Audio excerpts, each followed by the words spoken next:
अस्सलाम वालेकुम दोस्तों, मैं आपको परफेक्ट वेब सॉल्यूशंस की तरफ से लारावेल 5.5 के इस एडवांस्ड वीडियो ट्यूटोरियल सीरीज़ में खुश आमदीद कहता हूँ। मेरा नाम इमरान कासिम है और आज के इस लारावेल 5.5 के एडवांस्ड वीडियो ट्यूटोरियल में हम सीखेंगे जॉइंस कैसे हम क्रिएट करते हैं यूजिंग लारावेल 5 क्यूरी बिल्डर। तो लास्ट वीडियो ट्यूटोरियल में हमने डेटाबेस से डाटा फेच करना सीखा था और आज के इस वीडियो ट्यूटोरियल में हम मल्टीपल टेबल से डाटा को फेच करना सीखेंगे। तो इससे पहले कि मैं अपने इस वीडियो ट्यूटोरियल को स्टार्ट करूं, मैं आपसे रिक्वेस्ट करूंगा कि अगर आपने अभी तक मेरे चैनल को सब्सक्राइब नहीं किया तो काइंडली इसको सब्सक्राइब ज़रूर कर लीजिए और साथ में बेल का आइकन प्रेस करना मत भूलिएगा ताकि मेरी आने वाली वीडियोस या सीरीज़ की नोटिफिकेशन आपको आपकी ईमेल में और या आपकी यूट्यूब ऐप में आपको मिलती रहे और आप उनसे अप टू डेट रह सकें। सो थैंक यू वेरी मच। चलिए शुरू करते हैं इस वीडियो ट्यूटोरियल को। तो दोस्तों, joins basically the purpose of join is displaying data from different linked tables. मतलब ज्वाइंस का मकसद ये होता है कि आप मुख्तलिफ टेबल से डाटा लेके उसको एक ही फ्लो में शो कर सकते हैं, एक ही पेज पे शो कर सकते हैं या एक ही व्यू में शो कर सकते हैं। तो इसके लिए लारावेल के अंदर हमारे पास ज्वाइन की तीन किस्म की बेसिक मतलब ज्वाइन स्टेटमेंट्स हैं। एक सिंपल ज्वाइन है, दूसरी लेफ़्ट ज्वाइन है, उसके बाद राइट ज्वाइन है, उसके बाद क्रॉस ज्वाइन है। इसके अलावा हमारे पास एडवांस्ड ज्वाइन भी है, एडवांस्ड ज्वाइन क्लॉज भी है इसमें लारावेल के अंदर। तो सबसे पहले हम सिंपल ज्वाइन को देखते हैं। तो सिंपल ज्वाइन क्या करती है कि दोनों टेबल से डाटा फेच करके उसको आपको शो, बेसिकली ज्वाइंस का काम है यही है। इसलिए मैं यहाँ पे अब अगर एसक्यूएल की समझाने बैठ गया तो it will take a long time. तो मैं आपको बताऊंगा कि इस वीडियो ट्यूटोरियल में हम ज्वाइन क्लासेस को कैसे यूज़ कर सकते हैं। बाकी अपने अगर डाटाबेस के एक्चुअल ज्वाइंस के बारे में पढ़ना है तो उसके लिए आप उसकी एसक्यूएल की क्लासेस ले सकते हैं कि एसक्यूएल क्या है, ज्वाइंस क्लास कैसे हैं, कैसे लिखी जाती हैं एसक्यूएल में, ना कि लारावेल में। तो मैं यहाँ पे आपको बताऊंगा कि लारावेल में कैसे क्लासेस लिखी जाती हैं, ज्वाइन क्लासेस। तो सपोज हमारे पास एक यूज़र्स का टेबल है और उस यूज़र्स ने कुछ पोस्ट क्रिएट किए हैं। अब हम चाहते हैं कि जिस यूज़र ने जो पोस्ट किए उनके टाइटल के साथ उनका नाम शो हो जाए। मतलब हमारे पास जो फील्ड्स डिस्प्ले हों वो होंगी सिर्फ टाइटल और उसके बाद उस टाइटल से रिलेटेड यूज़र का नाम। तो हमारे पास अगर मैं यहाँ पे देखूँ डीबी, सबसे पहले हम यहाँ पे क्यूरी लॉग इनेबल कर लेते हैं। तो DB connection enable query log, तो इनेबल हो गया। अब हम यहाँ पे लिखेंगे सपोज डीबी टेबल यूजर्स, फिर हम यहाँ पे लिखेंगे ज्वाइन। अब हमने इसको पोस्ट के टेबल के साथ ज्वाइन करना है। तो पोस्ट के टेबल के साथ ज्वाइन करने के बाद हम जो हमने टेबल जो यूज़र में जो यहाँ पे ये टेबल जो भी लिखा है उसका नाम पहले यूज़ करेंगे। तो ज्वाइन के अंदर जो पहला पार्ट होता है जो कॉमा से, उसका मतलब होता है अनदर टेबल नेम जिसके साथ आपने ज्वाइन करना है या जिसमें उसकी फॉरेन की मौजूद है। अब यहाँ पे पोस्ट के टेबल में यूज़र्स आईडी की यूज़र आईडी के नाम से पोस्ट मौजूद है। तो यहाँ पे अब हम लिखेंगे यूज़र्स आईडी कॉमा। अब यहाँ पे हम वो एग्रीगेट फंक्शन देंगे, मतलब greater than, equal to, like, not like वगैरह वगैरह, इक्वल टू बाय डिफ़ॉल्ट होता है। तो यहाँ पे अब हम दूसरी पोस्ट डॉट, अब पोस्ट के अंदर हमारा जो कॉलम है वो यूज़र अंडरस्कोर आईडी है। तो ये लिखने के बाद हम इसके अलावा हम इसके अंदर मल्टीपल ज्वाइंस भी लगा सकते हैं। मतलब अगर आपके पास ज़्यादा टेबल्स हैं, जैसे रोल्स का टेबल भी है। अब बेसिकली रोल्स के टेबल में तो नहीं हम यूज़र आईडी देते, हम आईडी जो देते हैं वो यूज़र के टेबल में होती है रोल आईडी के नाम से। तो यहाँ पे भी मैं यहाँ पे ये दिखाता हूँ। फिर उसके बाद हम सिलेक्ट कर सकते हैं। सपोज मैं कहता हूँ कि यूज़र्स डॉट नेम शो करो और उसके बाद हमें यूज़र नहीं, पोस्ट डॉट टाइटल, फिर उसके बाद पोस्ट डॉट क्रिएटेड एट।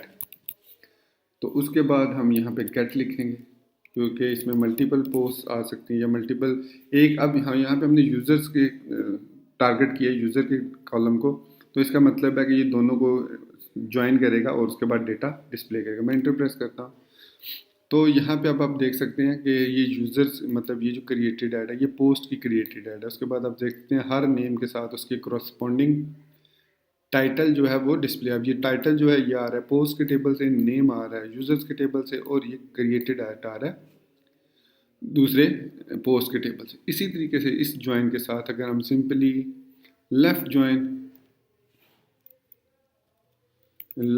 लगा देंगे तो ये लेफ़्ट ज्वाइन बन जाएगा। अब यहाँ पे आप देख सकते हैं टाइटल जो है वो नल आ रहा है करिए हमारे पास। अब इसकी रीज़न ये है कि यहाँ पे जब हमने लेफ़्ट ज्वाइन लिखा तो लेफ़्ट ज्वाइन में यहाँ पे हमारे पास टाइटल मौजूद नहीं है। तो सपोज़ मैं इसको अगर राइट ज्वाइन करता हूँ तो अब आप देखिएगा कि नेम मैं यहाँ पे अब लिखता हूँ राइट ज्वाइन। तो राइट ज्वाइन लिखने की मदद से हमें क्या फ़ायदा हुआ कि जो राइट का टेबल है, पोस्ट का टेबल है, उसमें से डाटा उसने फेच किया, ये टाइटल और क्रिएटेड ऐड, और ये वाला तो उसने डिस्प्ले करना ही करना है। तो अब जब लेफ़्ट ज्वाइन हमने यूज़ किया तो लेफ़्ट ज्वाइन में उसने यूज़र्स का टेबल, जैसे हमने, मैं यहाँ पे आपको दिखाता हूँ कि जब हमने लेफ़्ट ज्वाइन में लिखा, बल्कि मैं इसको आपको यहाँ पे क्यूरी लॉग में दिखाता हूँ, गेट क्यूरी लॉग। तो अब यहाँ पे आप देख सकते हैं कि हमारे पास 3 ज्वाइंस बनी है। एक ये इनर ज्वाइन है जो सिंपल ज्वाइन भी जिसको कहा जाता है, एक ये है। इसमें हमने लिखा कि select user name, post title, post created at from user, inner join post end user. Inner join दोनों जो टेबल्स होते हैं उनके डाटा को उठा के आपको डिस्प्ले कर देता है। जबकि यहाँ पे हमारे पास लेफ़्ट ज्वाइन है। लेफ़्ट ज्वाइन की स्टेटमेंट सेम स्टेटमेंट है, लेकिन इसमें सिर्फ डिफरेंस है कि यहाँ पे लेफ़्ट ज्वाइन है। अब जो लेफ़्ट में हमारे पास टेबल है वो यूज़र्स टेबल है, तो उसने लेफ़्ट ज्वाइन वाले टेबल ने सिर्फ यूज़र टेबल से इंफॉर्मेशन को उठाया, ये लेफ़्ट ज्वाइन हमने लगाया तो उसने जो सिर्फ और सिर्फ जो नेम है वो हमें डिस्प्ले किया, हमें उसने वो डिस्प्ले नहीं किया टाइटल और क्रिएटेड एड। अगर मैं इसको यहाँ पे इस तरीके से लिखूँ, यहाँ पे मैं पोस्ट्स कर देता हूँ और यहाँ पे मैं यूज़र्स कर देता हूँ और यहाँ पे मैं पोस्ट्स यूज़र अंडरस्कोर आईडी और यहाँ पे हम यूज़र्स और आईडी यूज़र्स डॉट आईडी। अब मैंने नीचे users dot name, post title और पोस्ट क्रिएटेड एड लिखा। अब मैं जब इसको रन किया मैंने, अब हमारे पास कंप्लीट इन्फॉर्मेशन आ गई, वही जो हम पहले रिक्वेस्ट कर रहे थे। तो इसमें जो चीज़ आपने जहन में रखनी है वो ये है कि जब आप लेफ़्ट ज्वाइन और राइट ज्वाइन यूज़ करें तो मेक श्योर कर लें कि किस टेबल की बेस पे आप डाटाबेस से डाटा फेच करें। लेफ़्ट ज्वाइन में हमारा जो फॉरेन की है वो यूज़र्स के टेबल में नहीं है बल्कि पोस्ट के टेबल में, इसलिए हम यहाँ पे पहले उसको लिंक करेंगे पोस्ट के टेबल से। सो अगर आपको इन्फॉर्मेशन, अगर आप यूज़र्स के टेबल को फेच कर रहे हैं और आपको पता है कि यूज़र्स की जो प्राइमरी की है वो आपके फॉरेन की, सॉरी प्राइमरी की जो दूसरे टेबल की फॉरेन की है, तो उस वक्त आप राइट ज्वाइन यूज़ करेंगे। लेकिन जब आप किसी ऐसे टेबल को फेच करें डाटा, किसी ऐसे टेबल से डाटा फेच कर रहे हैं जिसके अंदर किसी दूसरे टेबल की फॉरेन की मौजूद है, तो वहाँ पे आप लेफ़्ट ज्वाइन यूज़ करेंगे। मैं दोबारा रिपीट कर दूं कि अगर मैंने यहाँ पे ये सपोज पोस्ट्स लिखा है तो इसका मतलब है कि पोस्ट के टेबल के अंदर एक फॉरेन की को मैंने एक्सेस करना है जो कि दूसरे टेबल के अंदर है। फॉरेन की वो है पोस्ट के अंदर, लेकिन वो प्राइमरी की किसी और टेबल की है। तो उस सूरत में हम जब इस टेबल को डाटा फेच करेंगे तो हम लेफ़्ट ज्वाइन यूज़ करेंगे। लेकिन अगर यहाँ पे मैं यूज़र्स लिख रहा हूँ, जैसे मैंने लास्ट में किया था, ये वाला यूज़र किया था, ये पोस्ट और ये यूज़र्स। अब यूज़र्स के टेबल में ये क्या करेगा, ये उस कॉलम्स को, अब इस सूरत में मुझे यहाँ पे राइट ज्वाइन करना है कि जो राइट साइड पे टेबल है, जो पोस्ट का टेबल है, उसकी बेस पे वो सारा रिकॉर्ड हमें, मतलब इस पोस्ट यूज़र आईडी के बेस पे हमें वो सारा रिकॉर्ड शो करे। तो वो यूज़र आईडी उस एक तो उस मतलब टेबल जो कि एक पोस्ट का टेबल है उसका डाटा शो करेगा, प्लस वो यूज़र्स का वो इन्फॉर्मेशन भी उसको फेच करेगा। किस सूरत में होगा ये, जब यहाँ पे राइट ज्वाइन होगा। क्यों राइट ज्वाइन, हम ध्यान में रखिएगा कि जब हम किसी ऐसे टेबल को एक्सेस कर रहे हैं जिसके अंदर प्राइमरी की तो है, फॉरेन की नहीं है, उसके अंदर सिर्फ और सिर्फ प्राइमरी की मौजूद है। इसके नो डाउट यूज़र्स के टेबल में एक फॉरेन की रोल्स की हो सकती है। तो उस सूरत में हम सपोज मेरे पास यहाँ पे रोल्स का टेबल भी मौजूद होगा, मैं देखता हूँ उसमें अगर इंफॉर्मेशन मैंने ऐड की हुई है, DB table roles. Sorry get मैं लिखना भूल गया था। तो यहाँ पे हमारे पास रोल्स के टेबल में कोई वैल्यू नहीं है, तो यहाँ पे मैं इंसर्ट करता हूँ कुछ, तो इसके लिए मैं अब इंसर्ट की यूज़ कर सकता हूँ। इसके अलावा फैक्ट्री यूज़ कर सकता हूँ। फैक्ट्री आई थिंक मैंने यहाँ पे फैक्ट्री नहीं बनाई, तो डीबी टेबल रोल्स। अब इंसर्ट, और इंसर्ट में हम हमेशा एरे पास करते हैं। तो एरे में पहला जो है वो role, I think role name है, बाकी की एडमिन, और इसके अलावा यहाँ पे मैं दूसरा रोल नेम दे देता हूँ, बल्कि एक इंसर्ट करता हूँ मैं। तो रोल नेम नहीं है इसमें, नेम आई थिंक नेम होगा। तो एक टेबल इंसर्ट हो गया, कॉलम यूज़र। अब यूज़र्स, सॉरी सब्सक्राइबर कह देता हूँ। लेकिन हमारे जो यूज़र्स का टेबल है उसमें यूज़र्स का जो टेबल है उसमें I think user role ID का कॉलम नहीं है, ठीक है। तो इसलिए आप हम इसको यूज़ नहीं कर सकते। फिलहाल आप इस चीज़ की प्रैक्टिस करें कि मेक श्योर कीजिएगा कि जब हम राइट ज्वाइन करते हैं तो हमारे पास जो टेबल है वो प्राइमरी की वाला होना चाहिए। मतलब ये जो हमने लेफ्ट ज्वाइन किया, क्योंकि जो पोस्ट का टेबल है वो फॉरेन की होल्डर है किसी और टेबल की। इसमें अब किसी एक टेबल में दो चीज़ें भी हो सकती हैं, उसकी जो प्राइमरी की है वो किसी और टेबल की भी फॉरेन की हो सकती है।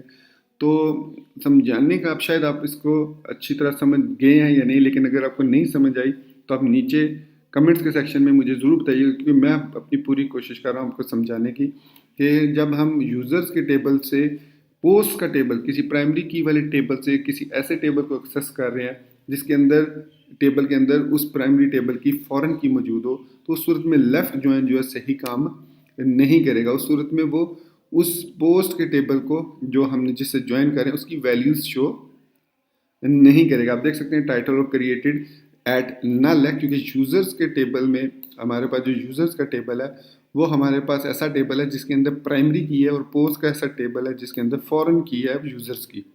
तो उस सूरत में हमें करना पड़ेगा लेफ़्ट की बजाय राइट ज्वाइन। तो मैं यहाँ पे राइट ज्वाइन करूँगा, क्योंकि बात सिचुएशंस में हमें ऐसा लिखना पड़ जाता है। राइट ज्वाइन लिखूँगा। जब राइट ज्वाइन लिखूँगा अब नेम टाइटल और क्रिएटेड एट हमारे पास आ जाएगा। लेकिन अगर यही काम मैं यहाँ पे पोस्ट का टेबल लिखता हूँ और फिर राइट ज्वाइन करता हूँ, यहाँ पे मैं पोस्ट कर देता हूँ, और ऑफ कोर्स यहाँ पे फिर मुझे यूज़र्स करना पड़ेगा। फिर मैं यहाँ पे पोस्ट डॉट यूज़र आईडी और यूज़र्स डॉट आईडी करूँगा। यूज़र्स डॉट आईडी कॉलम वही हमने एक्सेस करनी। अब आप गौर कीजिएगा कि इस सूरत में भी वो क्या करेगा, यहाँ पे इस सूरत में भी उसने टाइटल और क्रिएटेड एड नहीं शो किया, क्योंकि अब वो राइट मतलब यूज़र्स के राइट साइड पे हमारे पास यूज़र्स का टेबल है, ठीक है। इसको अगर देखना चाहें आप, अब मैं अगर यहाँ पे सॉरी मैं यहाँ पे बता देता हूँ, अगर अब हम यहाँ पे लेफ्ट ज्वाइन करेंगे तब हमारे पास डाटा सही आएगा सारा।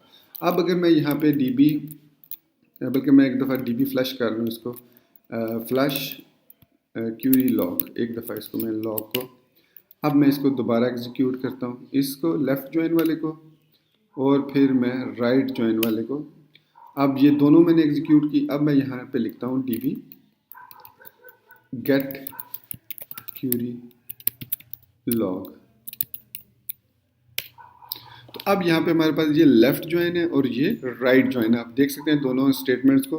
तो अब हमारे पास ये हमारे पास जो होता है पोस्ट डॉट यूज़र आईडी और यूज़र डॉट यूज़र आईडी, ये हमारे पास है मतलब from post create on post left join users. So हमारे पास जो लेफ्ट ज्वाइन है वो पोस्ट है, select users dot name post dot title post dot created from post left join users.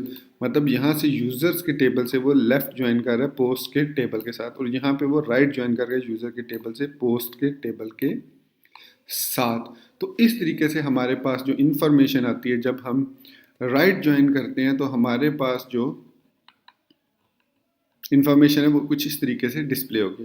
तो आप इसकी प्रैक्टिस कीजिएगा कि कैसे मतलब आपने जो डाटा डिस्प्ले कराना है, ये CLI जो है ये बहुत बेस्ट ऑप्शन होता है आपके पास। जब आप डाटाबेस क्रिएट कर लेते हैं, उसमें डमी डाटा एंटर कर लेते हैं, तो आप उसको चेक कर सकते हैं कि यूज़र की रिक्वायरमेंट के मुताबिक जो डाटा फैच करना चाह रहे हैं क्या आपकी वो क्यूरी फैच कर रही है डाटा या नहीं। तो आप एक मल्टीपल भी इसके अंदर क्यूरीज बिल्ड कर सकते हैं ज्वाइन की, मतलब मल्टीपल ज्वाइंस भी लगा सकते हैं, लेफ्ट ज्वाइन यूज़ कर सकते हैं, राइट ज्वाइन यूज़ कर सकते हैं, सेल्फ ज्वाइन मतलब इनर ज्वाइन यूज़ कर सकते हैं। इसके बाद हमारे पास है क्रॉस ज्वाइन। क्रॉस ज्वाइन क्या करता है कि क्रॉस ज्वाइन दोनों जो है टेबल्स को, मतलब यहाँ पे मैं आपको प्रैक्टिकली करके दिखाता हूँ। यहाँ पे अगर यही दो टेबल्स लिए जाएं और उसको क्रॉस ज्वाइन किया जाए, तो क्रॉस ज्वाइन में भी हमारे पास जो डाटा है दोनों टेबल से वो उसी तरीके से फैच करेगा। अब मैं यहाँ पे एक और काम करता हूँ, मैं यहाँ पे यूज़र डॉट स्टैटिक कर देता हूँ, कॉमा पोस्ट डॉट स्टैटिक कर देता हूँ। तो अब आप यहाँ पे देख सकते हैं कि हमारे पास जो आईडी भी आ रही है। अब ये जो आईडी आ रही है ये कौन सी आईडी है, ये आईडी ये देख सकते हैं आप। मैं आपको क्यूरी दिखाता हूँ, ये सारी आईडी जो आ रही है ये पोस्ट की आ रही है, और लेकिन इसमें आपको यूज़र आईडी भी नज़र आ रही है और हमारे पास आईडी मेन जो है वो कॉलम है। लेकिन अगर हम जब इसको यूज़र्स के टेबल्स के साथ कॉन्कैटिनेट करेंगे तो हमारे पास जो ये देखिए यूज़र्स और क्रॉस ज्वाइन पोस्ट, यहाँ पे यूज़र्स डॉट आईडी और post dot user ID, post dot user underscore ID. अब जब हम रन करें तो अब ये देख सकते हैं कि हमारे पास सेम वही रिजल्ट रिटर्न हो रहा है जो हम इससे पहले रिटर्न कर रहे थे। तो क्रॉस ज्वाइन क्या करता है, क्रॉस ज्वाइन दोनों टेबल्स के कॉलम्स को आपस में मर्ज करके जो सेम कॉलम्स होते हैं वो वाले शो करता है जिसके साथ हमने ज्वाइनिंग लगानी है। अब इसमें ये जो आप क्रिएटेड ऐड देख रहे हैं, ये जो क्रिएटेड, अब जैसे ये यूज़र आईडी को मैं एक यूज़र आईडी को फेच करता हूँ यहाँ पे समझाने के लिए कि ये हमारे पास डीबी। अब ये जो क्रिएटेड ऐड और अपडेटेड ऐड है ये आपको नहीं पता कि ये कहाँ से आ रहा है, ये क्योंकि ये फील्ड हमारी यूज़र्स के टेबल में भी सेम है और पोस्ट के टेबल में भी। तो ये भी डिपेंड करती है आपके ज्वाइन पे कि ये किसकी क्रिएटेड ऐड है किसकी। अभी हम अपने टेबल से पोस्ट के टेबल से डाटा सारा उठा रहे हैं। तो यहाँ पे मैं ये करता हूँ post select created at comma updated at where user sorry ID देख लेते हैं, इसकी आईडी क्या 50 है, आईडी इक्वल टू 50 और फर्स्ट। अब आप यहाँ पे देखिए कि ये जो हमारे पास है ये जो डेट क्रिएटेड ऐड और जो डेट क्रिएटेड ऐड है ये हमारी पोस्ट के टेबल से आएगी। तो जो हमारा मेन टेबल होगा यहाँ पे उस टेबल से हमारे पास डाटा इन्फॉर्मेशन यहाँ पे आएगी। अब ये यूज़र के टेबल से आ रही है 15, हमारे पास जो आईडी 50 है उसके अंदर जो डाटा है वो यूज़र के टेबल से आ रहा है। तो ये भी ध्यान में रखना है कि जब हम ज्वाइंस लगाते हैं तो जो हमारी कॉमन फील्ड्स होते हैं जो दोनों टेबल्स में होते हैं, जो हमारा पेरेंट टेबल होता है जिसकी बेस पे हमने इसको सर्च कर रहे होते हैं उसकी इन्फॉर्मेशन को प्रायोरिटी दी जाती है। तो दोस्तों यहाँ पे मैं अपने इस वीडियो ट्यूटोरियल को ख़त्म करता हूँ और उम्मीद करता हूँ कि आपको ये मेरा वीडियो ट्यूटोरियल मेरे दूसरे वीडियो ट्यूटोरियल्स की तरह पसंद आया होगा और आप इसको लाइक करना और मेरे चैनल को सब्सक्राइब करना नहीं भूलेंगे। तो नेक्स्ट वीडियो ट्यूटोरियल में हम एग्रीगेट फंक्शंस और कुछ ऑर्डर क्लॉसेस और कुछ और क्विक जो डेटाबेस के क्लॉसेस हैं उनको डिस्कस करेंगे और फिर हम अपना इस क्यूरी बिल्डर के ट्यूटोरियल्स को रैप अप कर देंगे और उसके बाद हम एलोक्वेंट पे चले जाएंगे और एलोक्वेंट को देखेंगे कि यही फंक्शनैलिटी हम एलोक्वेंट्स के अंदर कैसे फेच कर सकते हैं using fewer lines of code and depending on model. यहाँ पे क्यूरी बिल्डर में हमें मॉडल की ज़रूरत नहीं होती। So thank you guys for being with me till end, take care, अल्लाह हाफिज़ एंड बाय।